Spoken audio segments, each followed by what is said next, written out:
Tu marqueras ta génération au nom de Jésus. Tu seras celui par lequel l'histoire de la famille va changer.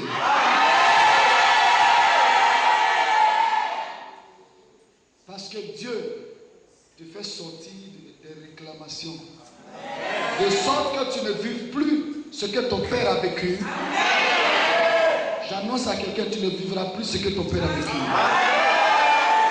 Tu ne vivras plus ce que ta mère a vécu.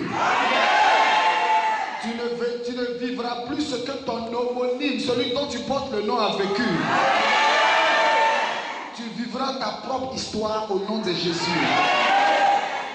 Alléluia. Ce soir, nous voulons voir l'arme utilisée par Satan pour atteindre son but. Et cette arme, elle est redoutable. C'est l'arme de la distraction. Dis à ton voisin, distraction. Distraction. Alléluia. En latin, on dit distraction. Amen. Par définition, la distraction, c'est un manque d'attention, ce qui amuse, ce qui délasse l'esprit. Alléluia. Ce qui amuse, ce qui délasse l'esprit. Dire de quelqu'un qu'il est dans la distraction, c'est qu'il est peu attentif à ce qu'il dit ou à ce qu'il fait. Dire de quelqu'un qu'il est dans la distraction, c'est qu'il est très peu attentif à ce qu'il dit et à ce qu'il fait. Alléluia. Alléluia. Amen. Par exemple, j'arrive dans le Seigneur parce qu'une situation compliquée m'a été imposée. Et quelqu'un me dit, Jésus est la solution. Si tu viens à Christ, ta vie va changer. Si tu viens à Christ, ton histoire va changer. Si tu viens à Christ, tu vas recevoir la guérison, tu vas recevoir le miracle. Oui, si tu viens à Christ. Mais la personne ne te dira pas que quand tu vas venir à Christ, il y a un principe, il y a un processus dans lequel tu vas rentrer qui va te permettre de pouvoir avoir ce qui t'a été promis. Donc quand on commence, et quand on commence à voir, vous savez très souvent, la première année de ta venue à Christ, ou la première, la deuxième et la troisième année, sont les années qu'on appelle les années de grâce, des bébés. Quand tu es nouveau dans le Seigneur, tout ce que tu demandes, tu as facilement. Qui a remarqué ça? Qui a vécu ça? Qui a expérimenté ça? Quand tu viens nouvellement au Seigneur, tout ce que tu demandes, quand tu dis Seigneur, je veux ça, c'est rapide. Tu es comme un bébé. Quand un bébé naît, il ne sait pas parler. Quand l'enfant pleure, une mère avisée sait que soit l'enfant il a faim, alors que si l'enfant vient de téter, c'est que ce n'est pas la faim. Soit l'enfant a fait bobo sur lui. Alléluia. Si elle vérifie que ce n'est pas du bobo, elle va vérifier, elle va se dire non, elle a fait pipi sur lui. Amen. Donc, quand l'enfant pleure, c'est sa manière d'exprimer son besoin, son désir. Ou ce qui le gêne. Et quand l'enfant pleure assez, la mère, après avoir vérifié tout ça, elle va dire non, c'est pas normal, il y a un problème que je ne sais pas. Elle va aller chez un spécialiste, qu'on appelle un pédiatre. Ils sont très forts les pédiatres, qui arrivent à comprendre le langage des enfants. Des gens qui ne parlent pas, et puis tu arrives à savoir ce qu'il a. Ça, c'est un exploit. Et donc, dans les premières années de ta marche avec le Seigneur, tu vas remarquer que les choses sont apparemment faciles. Parce que Dieu permet ça, pourquoi? Parce que s'il ne fait pas ça, tu vas fuir. Donc quand tu dis, il te donne. Seigneur, voilà pourquoi il y a certains pasteurs qui préfèrent prendre les nouveaux chrétiens pour les accompagner dans leur mission d'évangélisation, parce qu'ils sont tout feu, tout flamme. Eux, la Bible, ils veulent voir ça en live, donc ils n'ont pas peur. Quand ils veulent prier, ils prient. Quand ils veulent jeûner, ils jeûnent. Dans le zèle. Et puis à un moment donné, la manne s'arrête. Vous voyez, c'est un processus. Demandez, vous recevrez. Et après ça, Dieu va maintenant t'amener à l'autre étape où il faut chercher. Et c'est là que beaucoup s'arrêtent. Mais c'est quoi? C'est moi qui ai tué Jésus. Et puis il cherche. Il n'y a pas de solution. C'est comme si Dieu ne l'entend plus. Et puis après ça, maintenant, on rentre dans la phase de frapper. Frapper pour que la porte s'ouvre. Là, c'est une autre étape, la maturité. Alléluia. Alléluia. Mais dans ce processus-là, beaucoup tombent dans la distraction. Ils sont peu attentifs à ce que Dieu leur a dit ou Dieu veut faire dans leur vie. Ils oublient ce qui les poursuivait. Ils oublient le problème qui les a amenés dans le Seigneur. Ils oublient la situation qu'ils vivaient avant de rencontrer Jésus. Ils oublient. Alléluia. Alléluia. Alors que la Bible nous demande dans 1 Pierre chapitre 5 au verset 8, soyez sobres, veillez. Votre camarade, votre frère en crise, votre soeur en crise, votre adversaire, le diable, rôde comme un lion rugissant, cherchant qui il a dévorera. Ça veut dire que le diable n'abandonne jamais tant qu'il ne t'a pas eu.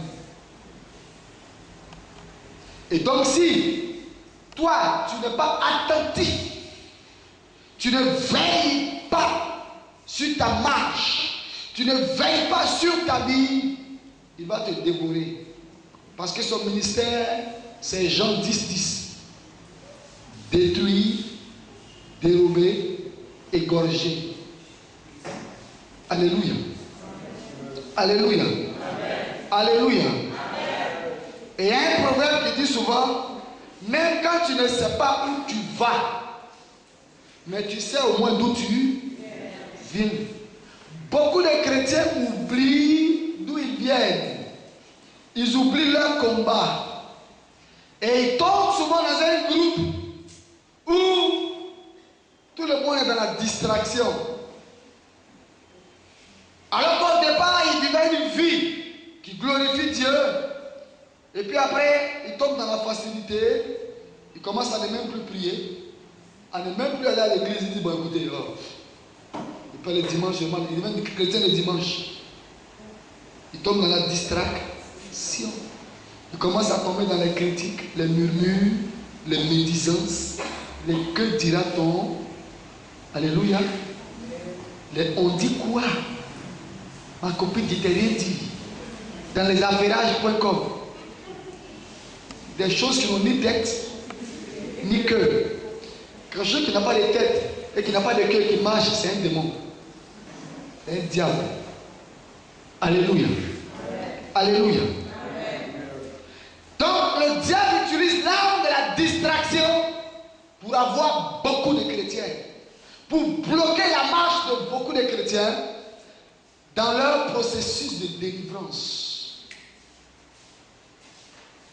Et à travers cette arme de la distraction, il a un but à atteindre, te faire sortir de ta sphère de bénédiction. Je peux répéter.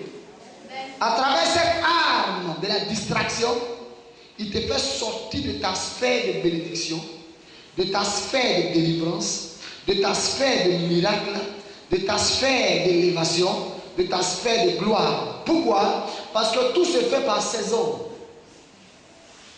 Il y a la saison sèche.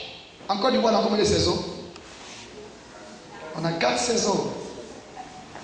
On a la petite saison sèche, la grande saison sèche, la petite saison pluvieuse, et puis la grande saison pluvieuse. Donc si tu sais reconnaître les saisons, tu vas t'en sortir. Mais si tu ne sais pas reconnaître les saisons, tu ne vas pas reconnaître quand Dieu te visite.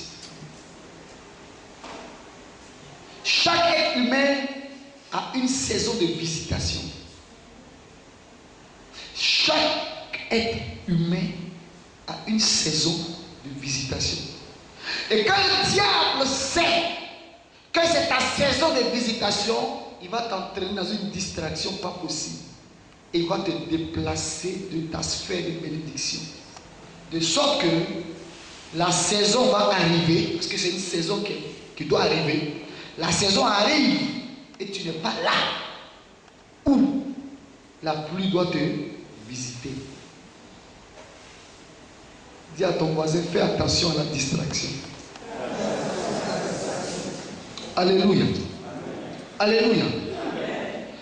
Si nous prenons le cas par exemple de nos ancêtres Adam et Ève, dans le livre de Genèse chapitre 3, vous allez remarquer que quand Dieu a créé Adam et Ève, il les a créés après avoir tout créé. Vrai ou faux? Il les a créés après avoir tout mis en place. Vrai ou faux? Il les a créés après avoir disposé tout ce dont ils avaient besoin, ou ils auraient besoin. Vrai ou faux? Et c'est comme ça que Dieu fonctionne. Avant que tu ne naisses, Dieu a déjà disposé tout ce dont tu auras besoin de ta naissance à ton retour vers lui. Toutes les opportunités les a disposées. Et des fois même, quand c'est la saison de ton opportunité, tu n'as même pas à faire d'effort parce que lui-même va attirer la bénédiction vers toi. Il va attirer la personne là qui est censée être la bénédiction, qui va changer ton histoire vers toi. Mais beaucoup ne savent pas reconnaître quand Dieu le visite. Voilà pourquoi Dieu nous parle par saison en Bethany Espérance. Il nous dit que de octobre à décembre, c'est la saison de ton repositionnement. Amen. Ça veut dire qu'il y avait une position que tu avais, mais qui t'avait été enlevée. Adam et Ève étaient où? Dans le jardin d'Éden. La seule chose que Dieu leur demandait, c'était de cultiver le jardin, de garder le jardin. Il avait tout mis dedans. Il dit, vous pouvez manger tous les arbres du jardin, tous les fruits du jardin, du jardin d'Éden. Mais le seul arbre que vous ne devez pas toucher, c'est l'arbre de la connaissance du bien et du mal. Et très souvent, ce que Dieu te défend, le diable va t'entraîner de la distraction à faire ça. Dis à ton voisin, ce que Dieu te défend, le diable, à travers la distraction, va te pousser à faire ça.